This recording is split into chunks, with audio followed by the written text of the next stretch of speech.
Welcome to UofL Today with Mark Hebert. This is the show that's about all things University of Louisville, where we talk to professors, faculty members, and researchers and students about what's going on at UofL.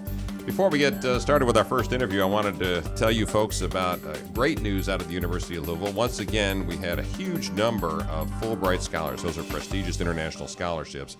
And UofL students have won 133 of them since 2003. That's more than all other Kentucky schools combined. And this year, we had 12, a dozen, which will again put UofL up there among the top schools producing Fulbright scholars. So congratulations to those 12 UofL students that'll be traveling all over the world starting later on this summer. All right, on the show today, Mayor Fisher talks about Louisville being a compassionate city all the time, but can compassion be taught? Could it help UofL medical school students be better doctors? We'll talk about that. And we know gold is valuable in a traditional sense, but might it also be a valuable way to help detect cancer? We'll talk about that research as well. But first, patients who suffer traumatic injuries often bleed to death or die due to loss of blood a few days after their injury. A UofL faculty member is taking a look at how we get blood to victims out in the field who are bleeding a lot. The earlier the better. Dr. Brian Harbrecht is a surgery professor in the UofL School of Medicine and the director of the trauma program at UofL University Hospital. Brian, good to see you again. Thank you. Happy to be here. How you doing? Doing fine. All right. So what do you do? Explain what you do on a daily basis at the University of Louisville. Well, we maintain the trauma program. University of Louisville Hospital is the only trauma center for 100-plus mile radius in this part of the country. And so we provide clinical care to patients in central western Kentucky, southern Indiana, Louisville Metro, the entire region, basically. And you talked about this on your program before, but you have looked at how quickly getting blood to trauma victims can help their overall recovery. So why don't you talk a little bit about that research, and then we'll go into what the next phase of this is. Well, a number of people have looked at providing blood in the pre-hospital setting, primarily on helicopters, because of the distance that's required to transport some patients and the time. And having blood on helicopters is useful. We participated in a study where people were looking at applying plasma in the same scenario, trying to provide early transfusions of plasma, because plasma can help correct the bleeding abnormalities from a chemical type standpoint. And that study showed that giving people plasma early provided an improvement in survival for people who've been in an accident. And so taking the blood products to the patient seems to be very helpful. And you looked at both the military application, right? So was there a military application and an application also for people that are in car crashes out in the state that require helicopter transport? Well, in our particular study, we looked primarily at the civilian population. There's a lot of information that's come out of the military where they do very rapid transfusions of what we call whole blood, which is basically blood straight out of the body. It contains red cells, it contains plasma, it contains clotting factors. They've got an entire program where they've got a bunch of walking transfusion units. Basically, they can call patients when they've got an injured soldier and call people in and basically give them blood directly from another patient or another human to the patient sitting there side by side. Right. That would probably be one of the ideal mechanisms to do that. Obviously, when you're in far western Kentucky or some of the outer reaches, you don't have that type of resource available. Right. What's the difference between plasma and blood? Well, a difference? There is a difference, and a lot of this deals with sort of the modernization of blood banking practices that occurred over the last several decades in the last part of the 20th century, where people actually gave plasma as early as World War II. But in order to store the components, in order to distribute the components, they separate the components so that when you volunteer and give a unit of blood at the Red Cross will typically separate that out into the packed red blood cells or the red cells. Those are the oxygen-carrying units that are floating around in your blood that make your blood red. They'll separate it into plasma, which is sort of the solution that the red cells are circulating in. that contains a whole host of things, including chemical clotting factors that are useful to stop bleeding. And they'll separate it into platelets, which are sort of little chunks of cells that also help stop bleeding. So plasma is just a part of the blood, a part of the whole blood. It's one of the components, yes. Components, yeah, okay. All right, again, we're talking with Dr. Brian Harbrecht, who's a surgery professor at UofL and the director of trauma programs at University Hospital. So when you're looking at these cases of people who were coming in, they're in a car wreck in Murray, Kentucky, for instance, and they're starting to suffer loss of blood, and they're going by air to, I don't know where, I guess they come to UofL or Vanderbilt or wherever. Correct. So your study looked at how was a time frame what you looked at about how quickly those folks got blood, or was it just within the first 2 hours or first 10 minutes, or how'd you look at it? Well, the study was constructed to put the plasma on the helicopters, try to identify all comers who would be in shock, basically, and then give the plasma to the patients who are in shock, or give them standard therapy with basically saltwater solutions that all ambulances carry with them. And that's what they do. Most ambulances do now, right? The saltwater solution, the saline solution. Correct. Okay. That was the start. There have been subsequent analyses of looking at different groups of patients to try to determine who would benefit the most and who wouldn't. And the folks who seem to benefit the most are the ones that you've described. They're the patients who have to go the farthest, who are probably in car crashes as opposed to other types of injuries. There was coincidentally another study being done by a different investigator out west in a major metropolitan area who was putting plasma on ambulances, not helicopters like we did, but ambulances in a major metropolitan area. And they did not really see any benefit of the plasma, probably because of the time constraints that you mentioned, where they were getting quickly to the hospital. And if you get a rapid transport, the benefit is probably not as great as somebody who has to be transported for a longer period of time or many miles. So do you see then these helicopter transport companies and, for instance, the helicopter that flies from University Hospital starting to carry plasma on their, a lot of plasma on the helicopter, so that they can, when they come to get up to a scene of a car crash, immediately start giving these patients plasma? Well, a lot of helicopter systems throughout the country have started carrying blood. Okay. Blood is you got to carry a bunch of different O, A, negative, and B. You got to carry a bunch, don't you? Typically, you can give the universal donor and carry that. Okay. You don't have to be terribly specific. Once you get to the hospital, people are more specific about what type they transfuse. Gotcha. A lot of helicopter systems are carrying blood. We discovered as we were doing this study, and this is one of the real-world problems, that getting plasma to the far reaches of the state or into rural areas is very challenging and very difficult. And so if you're not in a major metropolitan area or you're not near a major blood bank, replenishing the supply of plasma as quickly as you need to for FDA and a whole host of other regulatory agencies is a very hard logistical hurdle to overcome.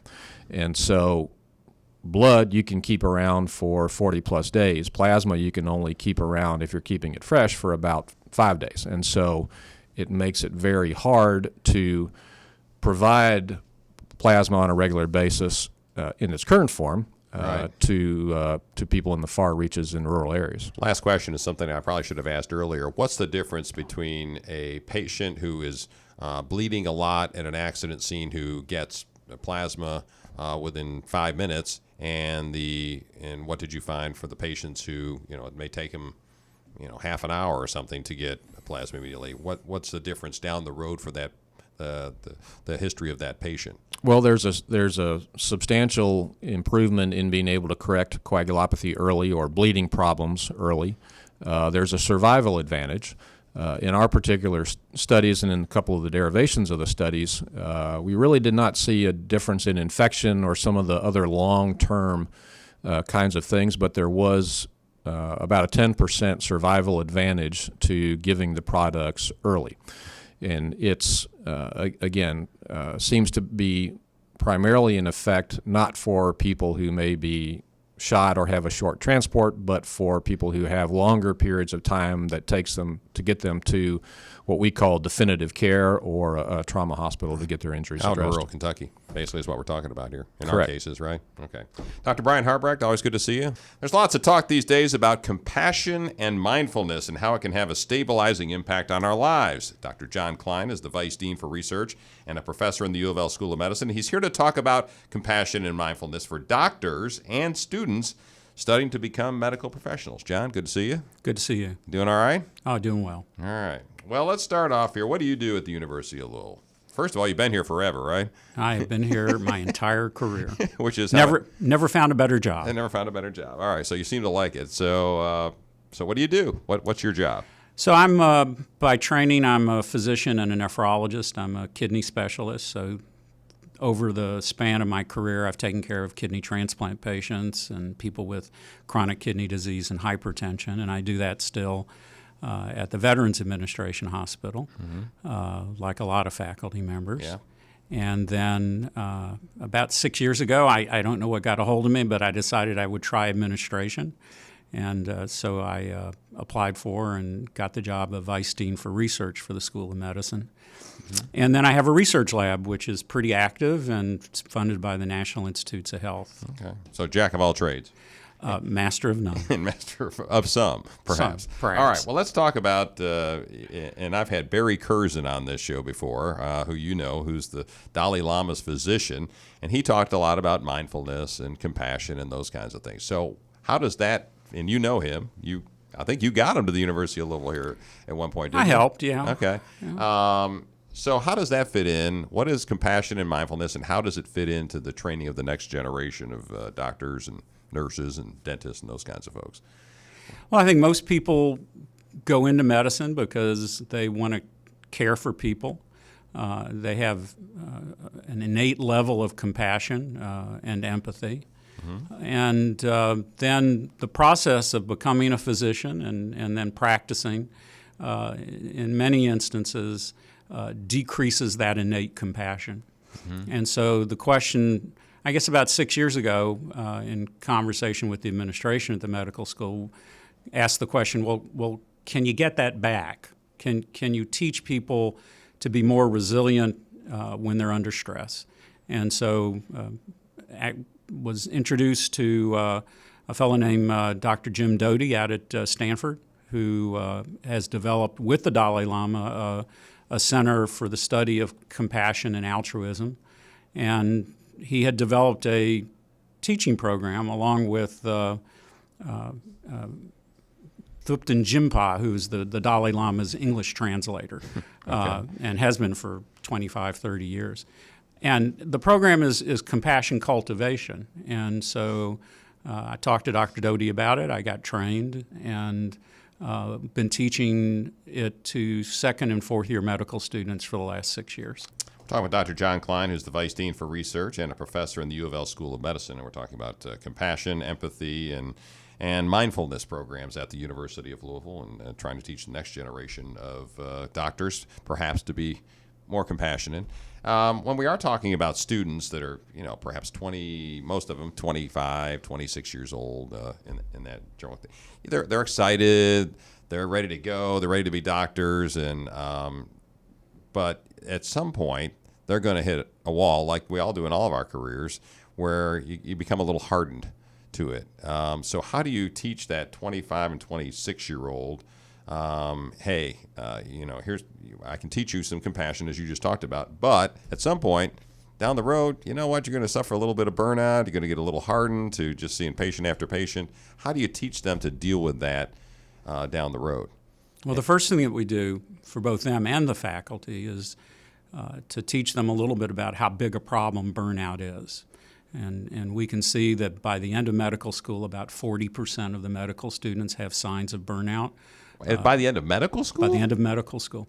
And in fact, when they come into medical school as first-year students, they have lower percentages of burnout compared to their peers. So this is a really great group of people who are less burnout, more compassionate.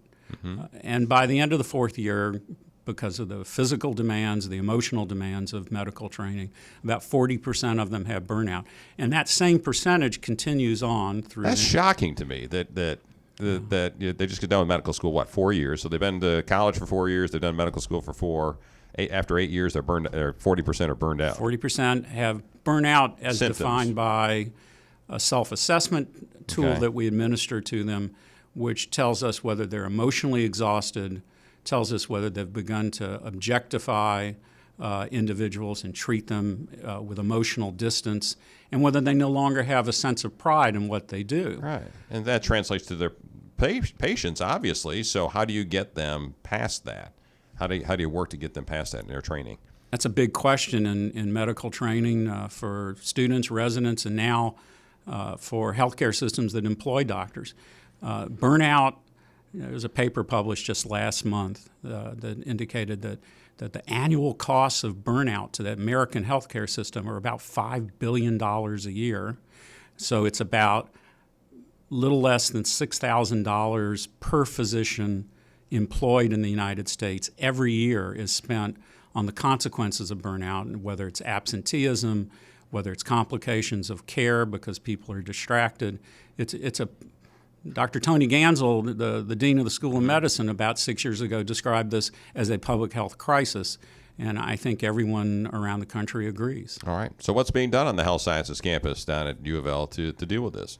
We're trying a lot of different things. They all focus on the idea that if people are more self-aware of how they feel and that they can anticipate or they can deal with their burnout a bit better. Some of this isn't going to get fixed until we change the healthcare system itself, but until that happens, what we try to do is make people more self-aware of how they're responding to the stresses in their life. And that's where this term mindfulness comes in. Mindfulness is a fancy way to describe self-awareness of how you feel.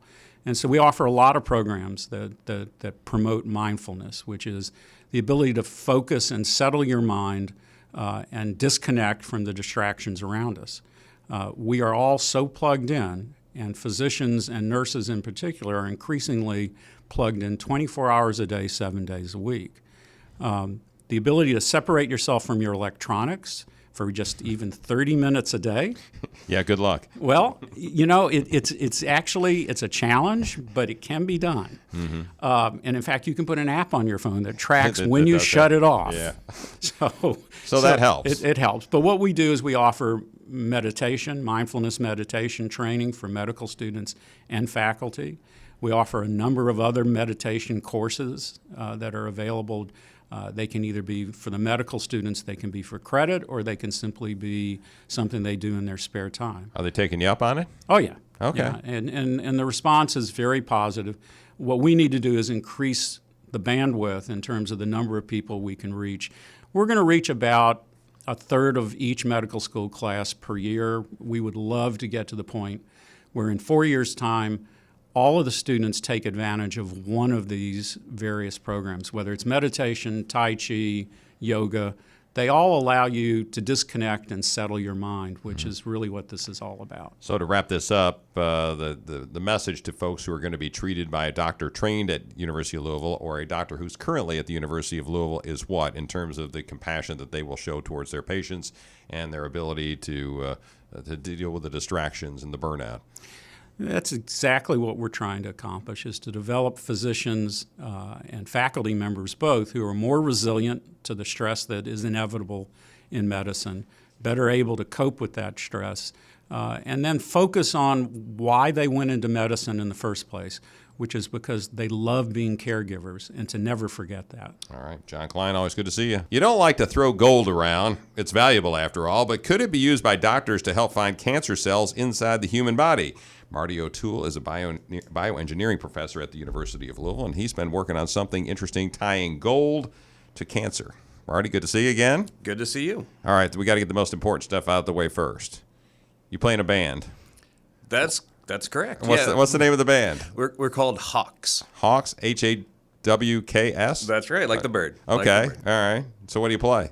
I play guitar in the band. Our singer, Danny Cash, writes all the songs. He's an alumnus of the band My Morning Jacket. Oh, well, yeah, people have heard of that. Yeah, a few. And it's kind of a U of L project in a sense because our drummer, Jason Nunn, is the assistant dean of public health at U of L. And we have the rest of the crew are very talented musicians, and we're releasing an album at the end of this month on June 29th at a show at the Careless Lounge. So come out and check us out. Okay. All right, so there you go. Yeah, good So why don't you stuff. call yourself the Cardinals? See, instead of the Hawks, you could have been the Cardinals. It wasn't my choice. You weren't in on the name calling. That's correct. All right, well, let's talk a little bit about this research that you're working on involving cancer and gold. Go ahead and tell me a little bit about it. Okay, so I got to say at the beginning that it's obviously a team of researchers doing this, and we're working with Paula Bates at the Brown Cancer Center, who has developed a cancer-targeting piece of DNA. And throughout our time working with her over the last 10 years, we've developed a way to attach these to gold nanoparticles, like you mentioned in the intro. And by doing this, it seems to really enhance the effects of this cancer-targeting DNA at not only finding cancer in the body, but also potentially treating it. So it seems to be a good therapy for treating cancer. Okay, so this is kind of curious for those of us who are communications majors and don't understand all this stuff. So when you're talking about gold nanoparticles, right? That's what you're talking about, right? Right, yes. So little teeny weeny pieces of Little gold. teeny tiny. So we're talking just, if you imagine, take gold and break it all the way down to atoms and then build it back up to maybe 1,000 or 2,000 atoms. It makes what we call a nanoparticle, which is or the ones we're using are 4 nanometers across. So you could fit tens of thousands of these across the width of a human hair. So they're very tiny. And by putting this piece of DNA on there, when we can let them circulate through the body, and they specifically interact with cancer cells and seem to kill them, basically, but leave healthy cells alone. Wow. And is it because of the gold that has that effect, or does the gold just make it show up better? The gold seems to enhance the effect. So the piece of DNA itself has actually been through clinical trials before, and it really helped a few of the patients that they were treated with it, but not everybody. So it was a small percentage of people showed a good response to the piece of DNA. Okay. But when we attach it to gold, it seems to really enhance the potency and how long it stays in the body, and because of that, how long or how well it treats cancer. We're talking with Marty O'Toole, who's a bioengineering professor, and he's getting to be a medical professional now here at the University of Louisville. We're talking about his research along with Paula Bates into trying to figure out a way to treat various cancers using gold and to find various cancers, right? Isn't it also to enhance the ability to see where the cancer is, or am I lost on that? No, that's true. So the beauty of using these gold nanoparticles is that you can add multiple different agents to the same particle. So not only can we add the cancer targeting and treatment agent, but we can also add things like contrast agents that make imaging for doctors trying to find cancer, make it more valuable and more effective. So we've just published a paper recently on using our particles as an MRI contrast agent. Okay, so it's kind of like the barium you swallow if you got gastrointestinal problems. You drink it and it shows up better. Right, but it's smart barium. So if you give this stuff to a patient, wait a couple days, and it should only stay in the cancer cells or the tumors and not anywhere else in the body. Gotcha. Well, that's pretty interesting. So is this actually happening yet, or is this being used yet, or is it still in testing? What are we talking about here? So right now we are finishing up a year contract with a company called Qualigen based in California that has licensed the technology from the University of Louisville and is paying us to refine the formulation and tell them this is the exact particle you should try to take to clinical trials. Okay. And they're using that mainly as a therapeutic right now. But at U of L here, we're still researching the platform of the gold nanoparticle and the DNA and seeing what else we can do with it. Okay. So what Qualigen is doing, and they've got this relationship now with the University of Louisville and you and Paula Bates, they're paying essentially for you guys to figure out how these gold nanoparticles might be used, and the DNA, coupling with the DNA, might be used to treat various forms of cancer. Right, exactly. So our job is to find out the exact formulation. How big do you want that gold particle to be? How much DNA do you want on it? And we've been working hard for a year on this specific contract, but over 10 years to develop the technology. Okay. And we're right at the point where we can hand it off to them and say, this is our best shot. It's our best shot, and see if you can make it work, kind of thing. Exactly. And do human trials. So how would this be put into humans? How does the gold particle and DNA go back in? Do you draw some blood from me and then inject it back in me? It would probably be like an IV fluid filled with the particles. So traditionally, chemotherapy for cancer patients, a lot of it is done through an IV infusion, and so we would fall right in line with Gotcha. that. Again, we're talking with Marty O'Toole, who's a bioengineering professor at the University of Louisville. And you mentioned a little bit of this earlier, but what else do you think could potentially be the use for these gold nanoparticles, these tiny, tiny pieces of gold, in other types of medicine or anything else? Oh, sure. So that's the beauty of the system is instead of just a small molecule that has one job, by using the gold nanoparticle, we have essentially something that can carry payloads. So we have the DNA aptamer that targets it to cancer. So we can, anything you would want to take to a cancer cell, we could attach to this gold particle and take it along for the ride. So if we want contrast agents so doctors can see the tumors better, if we want different cancer drugs that can help make the therapy more effective, all sorts of things we can take to the tumor directly through this type of agent. And it basically piles on the back of the gold nanoparticle and gets delivered right to the cancer, potentially. Exactly. That's the idea. To kill it. Is that the idea? Oh, certainly. Okay. And how did you figure this out? I mean, you're an engineering professor. How do you figure this medical stuff out? So I'll admit our main role has been to kind of perfect the development of the nanoparticles and to make a lot of them. Because if it works, you're gonna need a lot of this stuff to treat all of the cancer patients in the world. So Paula Bates and her team, including Don Miller and John Trent, developed the cancer targeting agent.